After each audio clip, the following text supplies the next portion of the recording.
उद्यमेन ही सिद्धयन्ति कार्याणि न मनोरथैः न ही सुप्तस्य सिंहस्य प्रविशन्ति मुखे मृगाः।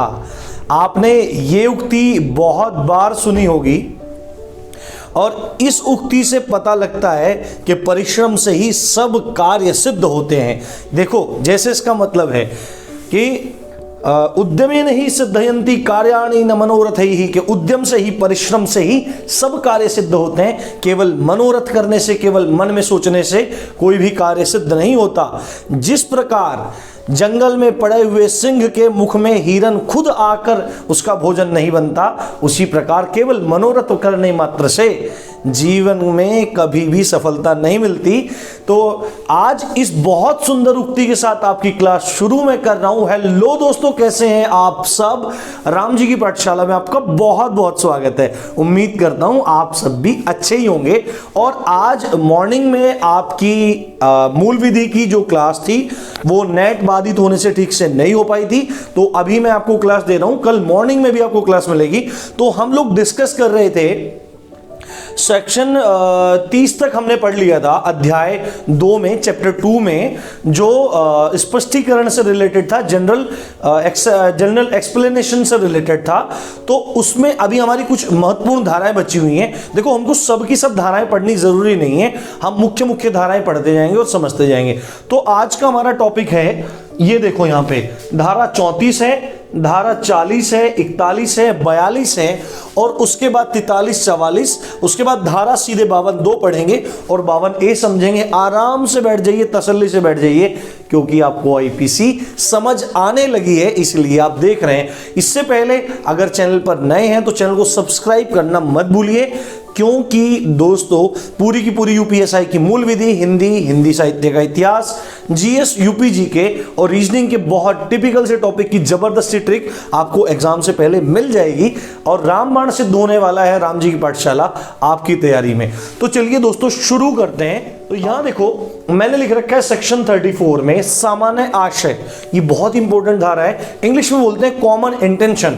देखो, इंटेंशन क्या होता है कि हमारी इंटेंशन क्या है। कॉमन का मतलब क्या है? कॉमन इंटेंशन कब हो सकती है? कॉमन इंटेंशन कम से कम 2 की तो होती है ना।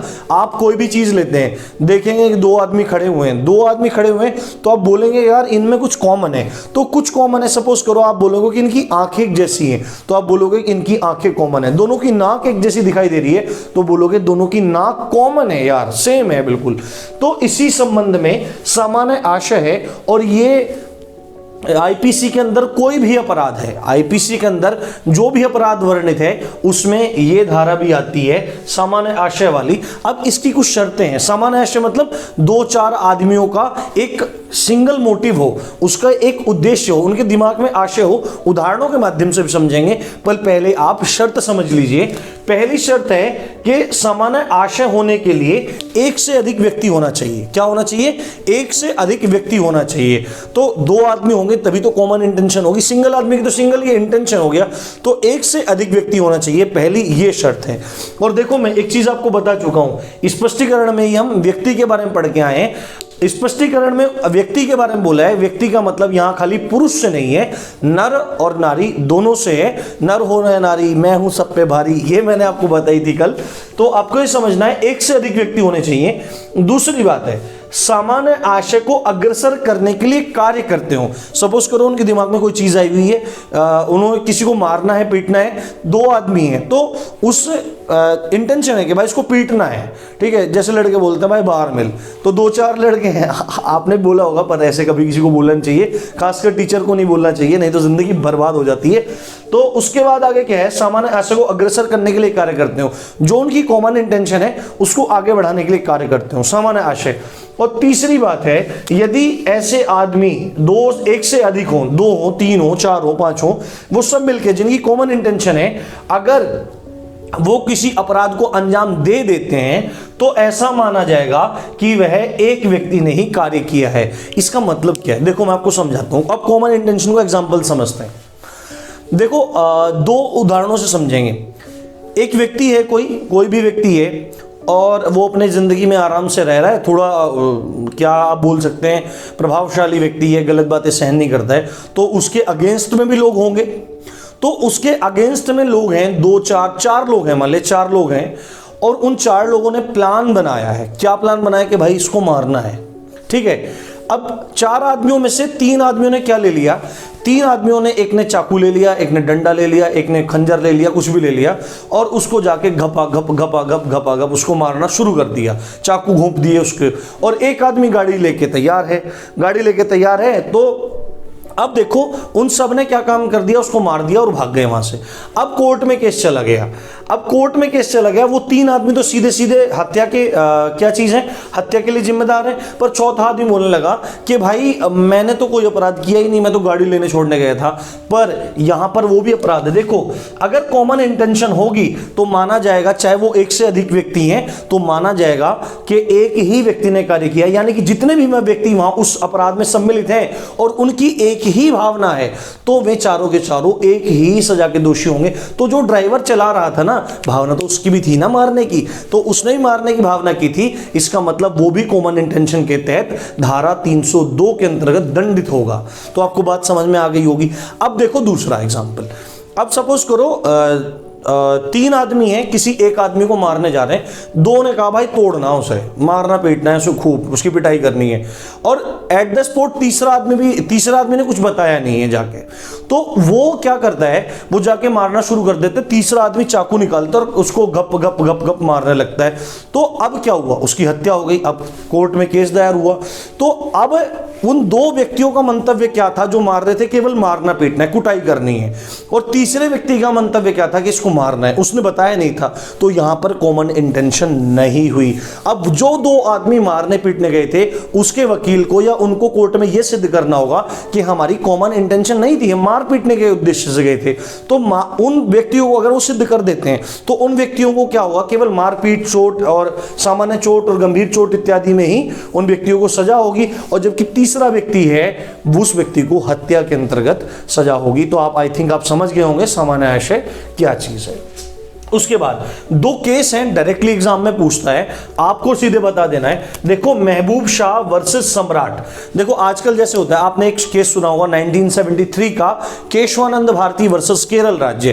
तो जब राज्य सरकार या केंद्र सरकार के विरुद्ध केस होता है तो बनाम लिख दिया जाता है। और 1945 में देश आजाद नहीं था।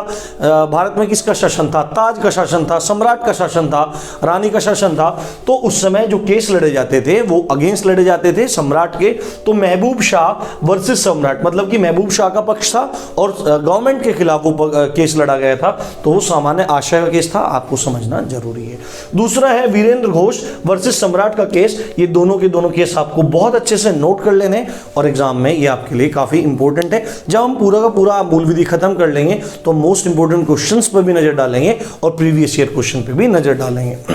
उसके बाद ये बहुत इंपॉर्टेंट धारा है, सीधे पूछेगा कि आईपीसी की किस धारा के अंतर्गत अपराध को परिभाषित किया गया है, ऑफेंस को परिभाषित किया गया है, डेफिनेशन है ऑफेंस की।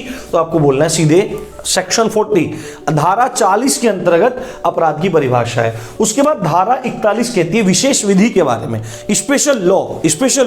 तो स्पेशल लॉ का क्या मतलब है, देखो जैसे आईपीसी है, आईपीसी तमाम तरह के अपराधों पर चर्चा करती है, तमाम तरह के अपराधों पे, यानी कि वो किसी चीज का पर्टिकुलर लॉ नहीं है, पर्टिकुलर पॉइंट को हिट नहीं कर रहा है, ठीक है। और जैसे सीआरपीसी है, सीआरपीसी में बहुत सारे लॉज हैं।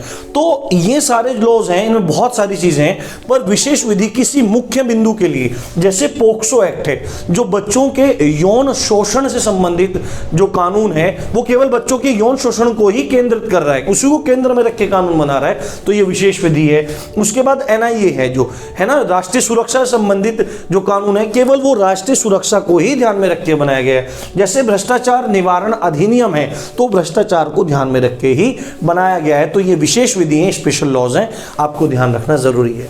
उसके बाद सेक्शन 42 कहता है स्थानीय विधि, लोकल लॉ।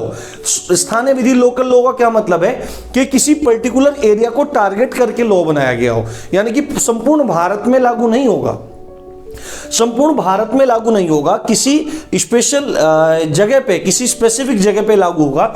जैसे कि एक लॉ आया था दिल्ली रेंट कॉन्ट्रैक्ट एक्ट, पहले क्या होता था कि लोग रहने लग जाते थे दिल्ली में आके और वो बोलते थे कि भाई 28 साल हो गए तो घर हमारा है। तो इन चीज़ों से परेशान होके एक एक्ट लाया गया जिसका नाम था दिल्ली रेंट कॉन्ट्रैक्ट एक्ट, मतलब दिल्ली में जो मकान दिए जाते थे उनके रेंट कॉन्ट्रैक्ट से रिलेटेड एक एक्ट था, वो 1958 में आया था। और देखो ये क्योंकि दिल्ली के लिए आया था, दिल्ली के लिए आया था, तो ये दिल्ली में ही लागू होगा। इसको बोलते हैं स्थानीय विधि, किसी स्पेसिफिक पूरे इंडिया में लागू नहीं हुआ, दिल्ली में लागू हुआ। जैसे उत्तर प्रदेश में जमींदारी उन्मूलन अधिनियम आया था तो केवल वो उत्तर प्रदेश के लिए ही था, वो बाकी राज्यों के लिए नहीं था। तो आपको स्थानीय विधि भी आई थिंक समझ में आ गया होगा। उसके बाद आर्टिकल 43 बोलता है अवैध के बारे में। अवैध इलीगल क्या है, तो सीधे पूछेगा आपसे अवैध की परिभाषा किसमें दी गई है, तो बोलना है आपको 43। अवैध किसको बोलते हैं, जो विधि विरुद्ध हो, जो कानून के उलट हो, जो कानून के विपरीत हो, उसको बोलते हैं अवैध। क्लियर हो गया होगा आपको। उसके बाद सेक्शन 44 बोलता है क्षति के बारे में, नुकसान के बारे में। ये क्षति क्या चीज है, आपसे पूछेगा कि क्षति की परिभाषा किसमें है, नुकसान की परिभाषा किसमें है, हानि की परिभाषा किसमें है, तो सीधे सीधे आप बोल देंगे सेक्शन 44 में है, धारा 44 में है। और क्षति कितने प्रकार की हो सकती है, देखो मानसिक क्षति हो सकती है, बात करना मेरा दिमाग खराब कर दिया भाई, मेरे दिमाग की क्षति होगी भाई, मेरी मानसिक क्षति होगी भाई।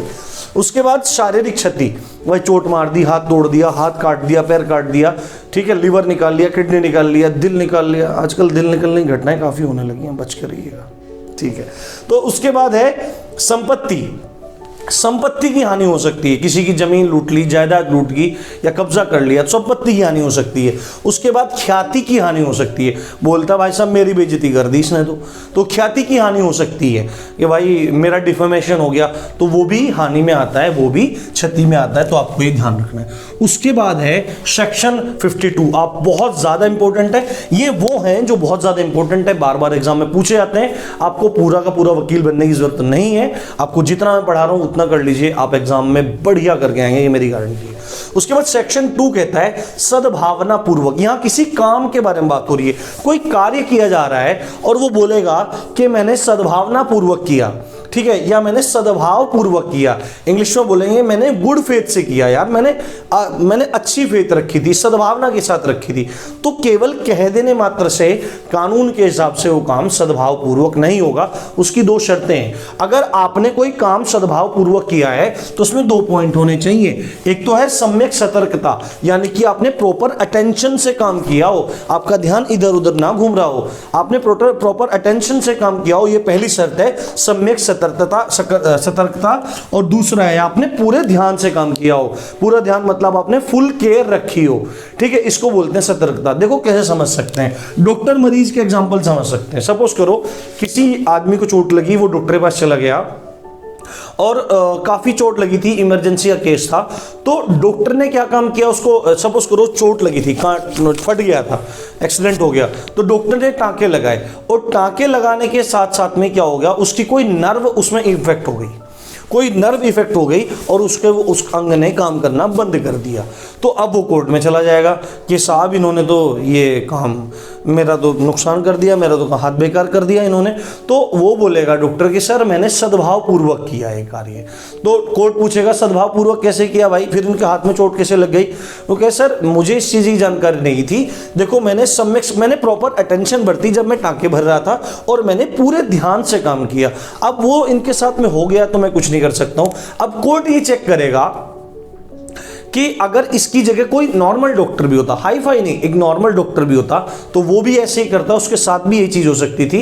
तो अगर यही बात है, दोनों उस किसी और डॉक्टर के साथ भी ये चीज हो सकती थी, तो यहां पर सम्यक सद्भावना पूर्वक कार्य किया है। और अगर इनमें से सपोज करो टांके लगा रहा है और ध्यान नहीं दे रहा, बातें कर रहा है, तो उसने सद्भावना पूर्वक कोई काम नहीं किया है, तो वो डॉक्टर दोषी माना जाएगा। तो आपको क्लियर हो गया होगा, सद्भावना पूर्वक कार्य करने का मतलब है proper attention and full care, सम्यक सतर्कता और पूरा ध्यान देना। तो ये आपको क्लियर हो गया होगा। और उसके बाद अध्याय 2 की जो अंतिम धारा है वो कहां से कहां तक है? अध्याय 2 6 से लेकर 52 तक है, 6 से लेकर 52 तक अध्याय है। और उसके बाद इसमें देखिए सेक्शन 52A कहता है संश्रय देना। संश्रय देना, संश्रय देने का मतलब है शरण देना, पनाह देना। किसको पनाह देना? किस मामले में पनाह देना? यदि कोई किसी व्यक्ति को गिरफ्तारी से बचाता है, सपोज करो पुलिस गिरफ्तार करने आ रही है, ठीक है, और उसके मन में है कि भाई इसको बचाना है, उसको बचाना है, तो बचाने के लिए क्या करेगा, अपने घर में छुपा लेगा, उसको रोटी देगा, उसको कपड़ा देगा, उसको आश्रय देगा, उसको पैसा देगा, मोटरसाइकिल देगा, कार देगा, भाग जा भाई तू, ठीक है। उसका पता नहीं देगा, पुलिस आएगी तो ठीक से बताएगा नहीं कहाँ है। तो वो व्यक्ति जो छुपा रहा है, जानने के बाद कि गिरफ्तारी से बचा रहा है, तो वो संश्रय देने का दोषी हो जाएगा। ये धारा कहती है 52A, शरण देने का दोषी हो जाएगा वो व्यक्ति, ठीक है। और दूसरी बात है, ये जो केस है ये पति पत्नी पर लागू नहीं होता है। अगर पति दोषी है और पत्नी जानती है कि भाई मुझे इन गिरफ्तार होने वाले हैं, ये मेरे एजी गिरफ्तार होने वाले हैं, इनको केजी में भेज देगी पुलिस, तो वो केजी से बचाने के लिए इनके एजी को, तो वो मन में सोचेगी कि इनको मैं भगा दूं, इनको मैं कहीं भेज दूं, मोटरसाइकिल दे दूं। तो जानबूझ के उसने काम किया है, चाहे पत्नी हो चाहे पति हो, एक दूसरे के विरुद्ध हो सकता है। तो भाई जनरल सी बात है, अपने पति पत्नी को आदमी बचाना चाहेगा। तो पति या पत्नी, जो दोनों में से जो भी संश्रय देने का काम करता है, गिरफ्तारी से बचाने का काम करता है, तो ये दोनों दोषी नहीं माने जाएंगे पति पत्नी वाले केस में। इसमें यहाँ पे छूट है। पर कोई व्यक्ति जो जानबूझ के किसी व्यक्ति को संश्रय देता है कि भाई तुझको बचाना है, सारी सुविधाएं देता है, भगाने का माध्यम तैयार करता है, तो वो संश्रय देने का दोषी हो जाएगा। ठीक है, क्लियर हो गई होगी आपको बात ये। तो आपका चैप्टर 6 पूरा हो गया है। आई थिंक आपको समझ में आया होगा। भाई वीडियो में ना लाइक जरूर किया करो, कमेंट करके बताया करो कि आपको समझ में आ रहा है कि नहीं आ रहा है। ठीक है, तो आप देख रहे थे राम जी की पाठशाला, मैं हूं राम भारद्वाज। जय हिंद, जय भारत।